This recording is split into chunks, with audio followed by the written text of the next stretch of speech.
Hidup Jokowi! Pembela spiritualitil merasa bahwa apa yang mereka lakukan di sidang PN ini adalah sebuah keberhasilan. Padahal faktanya itu adalah kepengecutan bagi kelompok mereka. Seperti video yang sudah saya tayangkan sebelumnya, ternyata apa yang dilakukan oleh pembela spiritualitil membuat pendukung-pendukung mereka kecewa. Mereka tidak menyangka bahwa akhirnya mereka kehilangan dukungan dari orang-orang yang selama ini setia mendukung mereka. Karena mereka begitu kaget dengan kenyataan yang ada, sehingga mereka membuat statement-statement yang semakin ngawur dari hari ke hari. Dihentikan dan penyelidikan di sana itu, di Barreskrim itu dasarnya adalah laboratorium. Yang dikatakan identik itu loh, masih ingat ya? Bukan asli loh ya, identik. Asli tapi identik. Kalau palsu sama palsu juga identik kan? Pembandingnya pun harus otentik dulu. Apa sudah diuji? Kan ada 3 itu. Bisa aja palsu sama palsu, identik. Bingung si aki-aki ini. Mau dengan cara apa lagi menuduh ijazah Pak Jokowi palsu? Sampai-sampai dia ikut menuduh polisi menggunakan ijazah palsu untuk menguji kebenaran ijazah Pak Jokowi. Bahkan ijazah teman-temannya Pak Jokowi pun dianggap palsu semua. Karena fakta mengatakan bahwa ijazah Pak Jokowi identik dengan ijazah teman-temannya, sehingga untuk menutupi kebenaran itu, si aki-aki ini mengatakan bisa jadi ijazah teman-temannya Pak Jokowi juga palsu. Makanya identik. Mau mereka ini apa sih? Ketika ditantang untuk menyelidiki ijazah Pak Jokowi asli atau palsu melalui lembaga yang berwenang yaitu pengadilan, mereka terbirit-birit karena mereka tidak mau kalah dalam persidangan. Sehingga mereka harus memutar otak bagaimana caranya untuk mensiasati agar upaya mereka menjatuhkan Pak Jokowi berhasil di persidangan. Tetapi sekali lagi saya katakan, kebenaran tidak mungkin kalah oleh kebohongan dan fitnah. Kalau kita berselancar dalam ruangan yang disebut sebagai ilmu itu kan menghasilkan taktik, menghasilkan strategi. Dengan bukti, Betul. Dokter Tifa. Ya, Amunisi masih banyak, Dokter Tifa. iya, karena kita pegangan kita tuh ilmu, Prof ini para guru saya. Pegangan kita tuh ilmu nomor 1. Baru kemudian turunan ilmu itu ada hukum, kan begitu. Ya, practice based. Jadi kita sama-sama belajar. Saya seorang dokter, seorang aktivis sosial kesehatan. Selama 456 hari ini saya belajar. Mulai dari pelajaran kurikulum pertama sarjana hukum. Dan ternyata saya baru menyadari bahwa rakyat itu nggak boleh buta hukum. Rakyat itu harus ngerti hukum, harus cerdas hukum. Dan ini pelajaran yang sangat berharga. Seorang perempuan seperti Dr. Tifa yang sangat awam hukum, kemudian dikriminalisasi, dituduh pidana macam-macam bahkan sampai pasal 12 tahun. Wajib hukumnya rakyat Indonesia semua harus tahu hukum. Lucu ya dia ini. Katanya kami ini kan basicnya ilmu pengetahuan. Ilmu seolah-olah dia itu orang yang sangat berilmu. Seolah-olah dia itu ilmunya banyak. Seolah-olah dia serba tahu. Tetapi faktanya di ujung-ujung kalimat dia katanya dikriminalisasi. Betapa bodohnya dia. Ternyata dia tidak ngerti tentang ilmu hukum di negara kita. Orang secerdas dia yang banyak ilmunya, masa nggak tahu kalau memfitnah, menyebarkan berita bohong, melecehkan, merendahkan orang, menjatuhkan harga diri orang di muka umum, itu adalah sebuah kejahatan. Masa dia nggak tahu? Dan ujung-ujungnya kita semua perempuan-perempuan wajib tahu hukum. Apa itu?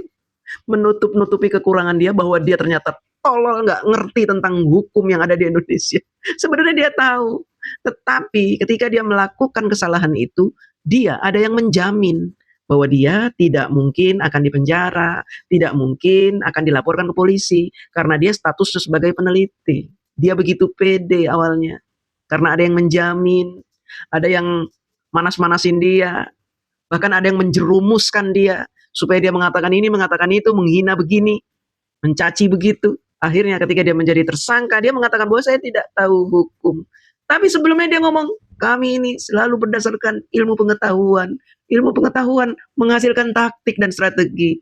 Dan di bawah turunannya adalah ilmu hukum. Ternyata dia nggak ngerti tentang hukum. Kalau dia seperti yang dia katakan di awal bahwa dia adalah orang berilmu, tentunya dia tidak akan terseret ke dalam sebuah kejahatan. Kami juga mendapatkan sebuah kekuatan juga ya, penguatannya, bahwa ada sebuah bukti yang tidak bisa ditolak, ya.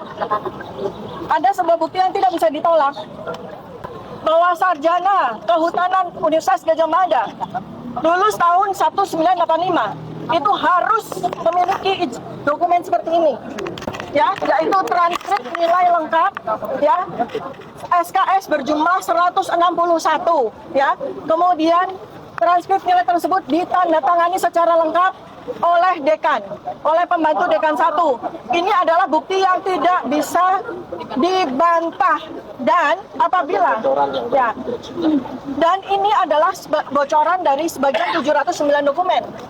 Ya, 709 dokumen ada transkrip nilai, ya, yang tidak sesuai dengan transkrip nilai asli ini, dan ini sulit sekali akan dipertahankan, ya. Jadi inilah yang salah satunya sudah kami persiapkan.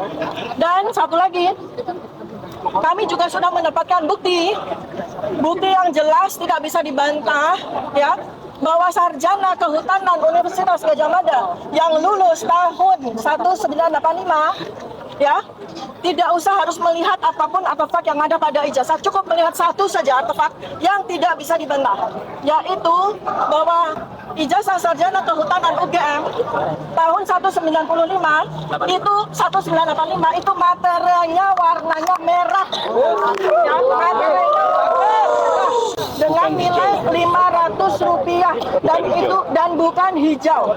Kami punya bukti yang tidak bisa dibantah, tapi dia kabur, melarikan diri, kecepirit, tidak berani membuktikan itu di persidangan. Ayo, persidangan sudah di depan mata, kamu membuat putusan sela. Akhirnya persidangan ditunda.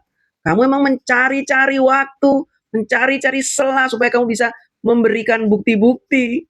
Tapi mana bukti-bukti yang kamu bilang tidak bisa dibantah itu? Kamu berani nggak membuktikan itu di persidangan? Dan kamu harus tahu, ketika kamu punya bukti itu dan kamu bawa ke persidangan, maka yang akan dicecar oleh hakim bukan Pak Jokowi.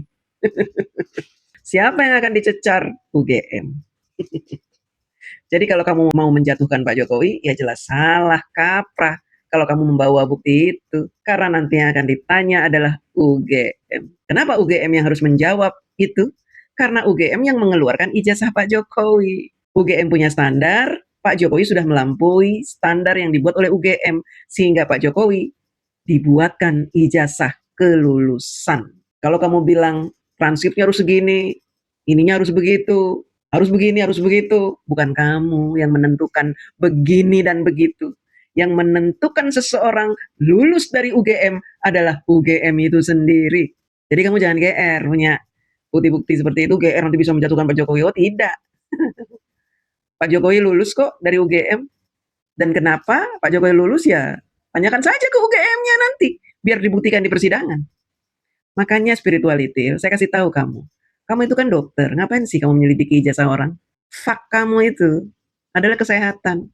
Ngapain kamu kok malah memeriksa ijazah orang? Emang ijazah Pak Jokowi sakit? Kamu periksa-periksa, kamu cari-cari kekeliruannya, kesalahannya. Kemudian satu lagi, kamu itu tolol banget sih. Kamu itu mau aja dijerumuskan oleh orang-orang di sekitar kamu.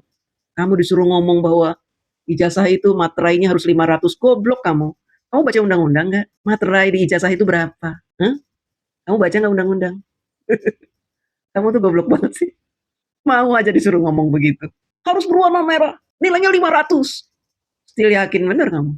Kamu nggak pernah meng-cross check gitu. Kamu telan semuanya, mentah-mentah. Akhirnya kamu menuduh, menjadi tukang fitnah. Kamu katanya dokter, pinter. Ternyata goblok kamu itu. Bingung lah saya mau ngomong tentang si spirituality ini. Ngakunya pinter, selalu menyebut dokter, Tifa. Aduh, kayaknya bangga bener dengan gelar dokternya gitu. Padahal gelar dokternya tidak pernah dia gunakan untuk kemanfaatan orang lain. Tidak. Gelar dokternya dipakai untuk memfitnah, membuli orang, menghina orang, mendowngrade orang.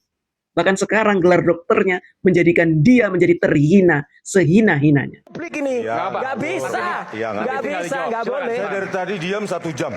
Nggak apa-apa loh, saya juga diem. Emangnya lu aja yang diem? Nanti silakan dijawab dengan argumentasi. Enggak, tapi silakan. gini Mas Aiman. Ini buat apa?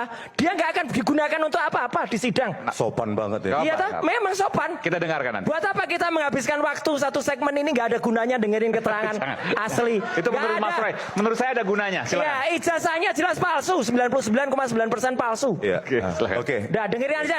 Bohongnya dia dengerin aja nih. Ya, dengerin aja. Ya Tuhan, Iya. ngeri kan ya. Apa ya Tuhan? Emang Tuhannya sama? Enggak lah. Tuhan saya Allah Subhanahu wa taala. Tuhan saya Allah Subhanahu wa taala.